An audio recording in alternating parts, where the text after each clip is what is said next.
Alors cette vidéo, elle est double. Elle est pour parler de l'amendement que j'ai proposé sur la stérilisation des chats, mais ça c'est pas anecdotique, mais c'est pas le cœur de l'intervention dans cette vidéo.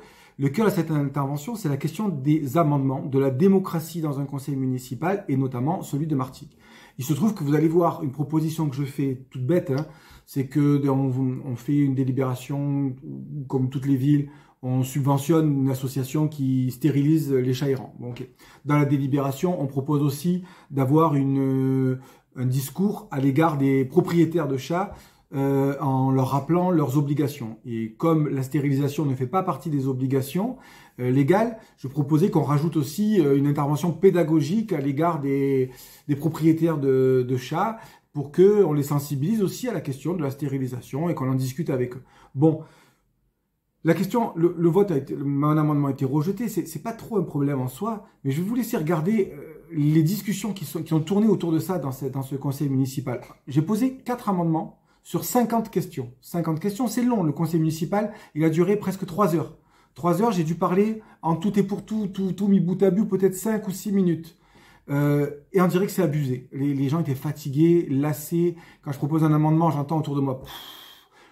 C'est très surprenant en fait, c'est très surprenant parce que justement le conseil municipal, comme je le rappelle, c'est un espace délibératif. Tous les textes que nous avons, ils s'appellent délibération. Donc on délibère, on discute et on échange. Okay, c'est vrai qu'avant il y a des commissions où aussi on discute et on essaye de... L'idée, ça serait de proposer comme des compromis. On pourrait imaginer qu'un conseil municipal intègre des propositions, y compris de gens qui ne font pas partie du Parti communiste, socialiste ou de la gauche, de la GRS, parce que tout le monde peut avoir des idées qui peuvent être pas inintéressantes en tout cas. Bon, l'amendement, il permet vraiment de faire un petit variat sur... je fais vraiment attention à ça, ça ne change rien à la structure, ça ne touche pas au financement de cet amendement, c'est vraiment quelques lignes qu'on doit changer ou changer un mot. Voilà, des fois on change un mot. Et ça permet d'avoir un débat, ça permet aussi à tous les élus de se prononcer, parce qu'il y a aussi des élus qui sont de droite, qui sont du centre, et qui ont peut-être leur mot à dire sur telle ou telle question. Ça permet de s'engager d'engager les élus en leur nom propre. Voilà. Et ici, la logique, c'est que si j'ai bien compris, hein, qu'essaie d'expliquer le maire et les élus de la majorité, c'est les élus de la majorité, ils proposent des choses. Ils votent tous pour, c'est-à-dire tous, ils sont tous d'accord. Moi-même, quand j'étais à la majorité, ça m'est arrivé de ne pas être d'accord avec des propositions des gens de la majorité, hein, de m'abstenir, voire de voter contre des trucs de ma majorité. Parce que c'est pas possible, sinon, comment on arriverait à un truc aussi fou que sur des centaines et des centaines de textes, tout le monde est d'accord au même moment? Franchement, c'est limite chelou. Donc, c'est possible de s'exprimer contre, et chaque élu est responsable de son vote devant les citoyennes et les citoyens qui les ont élus, et il est responsable de son vote. Et il ne peut pas subir de pression sur ce vote. C'est-à-dire qu'un maire ne peut pas dire moi je demande à tous mes élus de voter contre ou de voter pour. En fait, chaque élu a sa liberté propre. Donc ces amendements-là, il pourrait y avoir des gens qui sont, y compris de la majorité, qui disent bon ben moi ce coup-ci je vais voter pour, par exemple, ça serait possible. Et imaginez la tristesse du truc si la démocratie s'était réduite à une majorité, elle propose des textes, elle vote tout pour. L'opposition, elle vote tout contre, voilà. Et à la fin, c'est toujours les textes qui sont proposés, qui sont élus. Moi, j'ai envie de dire à ce moment-là, mais tu sais, quand ça se passe chier, excusez-moi, je vous le dis comme ça, mais ça se passe chier à passer 3 heures autour d'une table. Alors, moi, je reste chez moi et j'envoie que des non, et eux, ils envoient que des oui, et à la fin, ça passe. Et comprenez bien aussi que ce manque de débat, ce manque d'expression où on sent qu'il y a quelque chose qui est possible, c'est-à-dire que c'est pas un débat en l'air, quoi, hein, c'est pas genre des monologues de 20 minutes et après quelqu'un de l'opposition qui vote contre pour le plaisir. Ce manque de débat fabrique quoi? Fabrique du désintéressement des citoyens. En fait, on va se dire, allez, on a voté pour des gens, voilà, et pendant 6 ans, tout est réglé. C'est eux qui gèrent, et il peut rien se passer de toute façon. Ben, comment on va faire encore pour s'étonner qu'après on a 40, 50, 60, dans certains quartiers, 70% d'abstention à des élections? C'est pour ça. C'est parce qu'en fait, on n'intéresse pas les gens en ayant ce genre de comportement. Donc moi, je vais continuer à me bagarrer, je vais continuer à proposer des amendements. Tant pis pour tous ceux qui soufflent sur ma gauche, sur ma droite, quand j'en propose. Même s'ils sont battus en brèche, c'est pas grave. Mais quand même, ayons cette réflexion aujourd'hui, et cette vidéo-là, à travers cet amendement sur la stérilisation des chats, ce que je veux surtout vous proposer, c'est une réflexion sur qu'est-ce que c'est un conseil municipal, qu'est-ce que c'est une démocratie, qu'est-ce que c'est un espace délibératif. Donc, je vous laisse regarder un petit peu quelques réactions qu'il y a eu et quelques discours qui ont été tenus pendant ce conseil municipal là, du mois d'avril à Martigues 2024.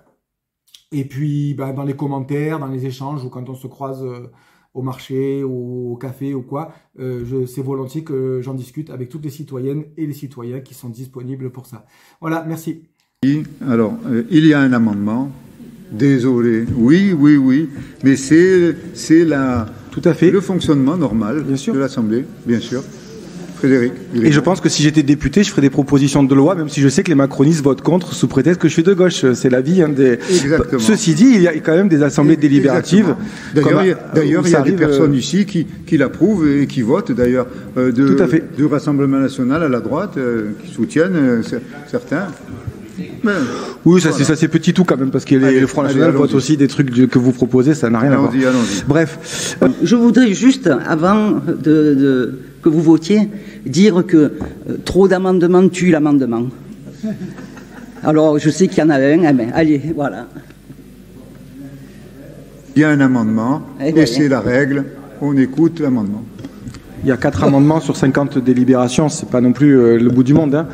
Ceci dit, celui-là, c'est parce que dans la délibération, il est proposé d'accompagner les propriétaires du coup de chats, et aussi, c'est marqué dans la convention, il y a marqué de leur rappeler leurs obligations.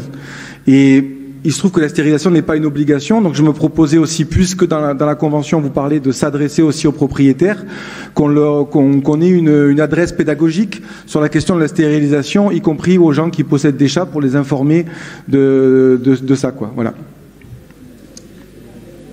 Voilà. Eh ben, comme d'habitude, on va pas voter l'amendement, évidemment.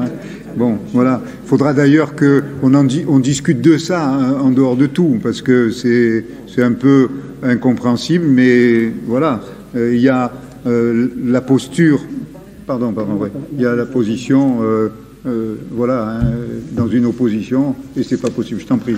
En sachant que la demande de motion, tout comme les amendements, vous savez, vous sont adressés, moi j'ai l'obligation de vous adresser le lundi, donc n'hésitez pas, si vous pensez que c'est pertinent, de les intégrer dans la délibération, et du coup je les propose pas, vous comprenez, c'est ça le principe de l'amendement. Ils peuvent être intégrés, vous pouvez, si par exemple vous voulez des ouvertures du liste, vous l'intégrez avant, et puis on n'en parle plus au conseil municipal, vous voyez, c'est ça le principe. Non, juste là-dessus, parce que quand même, il faut que tout le monde entende les positions. Je comprends les positions. Il n'y a pas de sujet, on a le droit de présenter des amendements absolument autant qu'on en veut, et des motions. Mais c'est pas comme ça qu'on peut fonctionner. Lorsque, généralement, dans une assemblée, la majorité n'accepte pas les propositions de l'opposition, c'est la vie. On en parle en commission, c'est ainsi. Il n'y a pas de problème. On en parle en commission et on ne peut pas les intégrer dans la délibération. Donc on va continuer à faire comme ça. Et je suis désolé, on va faire la même chose pour la motion dans un instant. Mais ça n'empêche pas de la lire, de la publier. Et si il y a des souhaits de discussion, alors il faut reposer la question de l'appartenance à une majorité. Si c'est pas une appartenance à une majorité, c'est pas possible de fonctionner. Il faut te soumettre. Je veux le dire comme ça, tout le monde l'entend et le comprend. Et sinon, ça va paraître de l'ostracisme. Or, il n'y a pas d'ostracisme. Il y a tout simplement le fait que on ne peut pas. C'est ainsi, on a quelques règles, c'est ainsi. Je vous en prie, vous avez la parole. Pour information, regardez le conseil municipal de Arles, M. de Cariolis a voté une motion portée par le Parti communiste qui est dans l'opposition sur la corrida. C'est possible. Il y a des villes où ça se passe, donc voilà. Ouais, donc si M. de Cariolis se trompe, c'est son problème, hein. Voilà. Vous imaginez si moi je vote contre tout ce que vous proposez sous prétexte que ça n'a pas de sens. Je ne vais pas voter contre tout ce que vous proposez. Des fois, je crois même qu'il s'est laissé piéger. Bon, mais ça c'est un autre sujet. Je vous en savais pas. Monsieur le maire, s'il vous plaît, je pourrais intervenir sur le sujet. Oui, sur l'amendement, oui. Moi, je trouve sur la motion, Oui, sur la motion. Mais quoi, sur les motions et sur l'amendement. Moi, je trouve l'attitude et la pugnacité remarquable de M. Frédéric Grimaud. Il est là pour faire des amendements et pour faire avancer les choses. Et vous dites sans cesse, non, on n'acceptera pas. C'est pas ça la démocratie, c'est d'accepter aussi la vision de l'autre. Alors vous dites, mais il n'est plus dans mon groupe. Donc il faudra que tu y retournes, Fred, parce que c'est compliqué de se faire. Bien, vous avez la parole, M. Grimaud. Je vous en prie. Oui. Qui c'est qui me coupe le micro, là? Eh oh! Non. Démocratie. Alors,